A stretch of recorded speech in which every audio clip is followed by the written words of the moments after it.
যে নতুন ভোরের বাংলাদেশের জন্য রক্ত দিয়েছে মুখ ভরা, যে নতুন বাংলাদেশের জন্য রক্ত ঝরিয়েছে 24-এর যে গণ অভ্যুত্থানের প্রত্যেকটি শহীদের আওয়াজ করে বলেন ঠিক কিনা?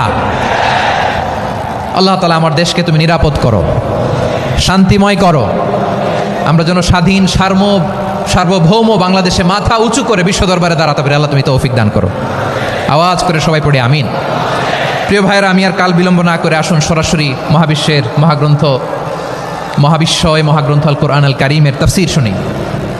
আমি আজকের এই চমৎকার রজনীতে আলোচনা করবার জন্য সূরাতুল আহজাবের 45-46 এই দুটি আয়াতকে চুজ করেছি। এই দুটি আয়াতের আলোকে কিছু কথা আপনাদের সাথে শেয়ার করব। আওয়াজ করে পড়ুন ইনশাআল্লাহ।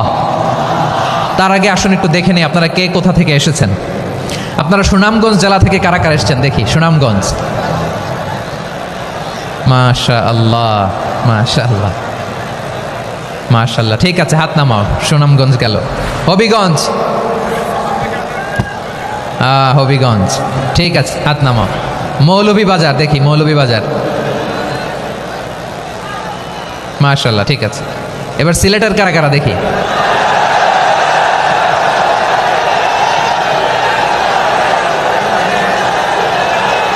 মাশাআল্লাহ মাশাআল্লাহ। বক্কা বক্কা,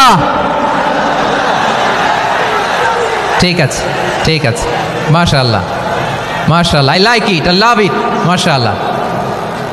সুনামগঞ্জ, হবিগঞ্জ, মৌলভীবাজার, সিলেটের এই 4 জেলার বাইরে থেকে কারা কারা আসছে দেখি। মাশাআল্লাহ, অন্যান্য অনেক জেলা থেকে আমার বাইরে এসেছে, মাশাআল্লাহ। আল্লাহ সবাইকে কবুল করুক।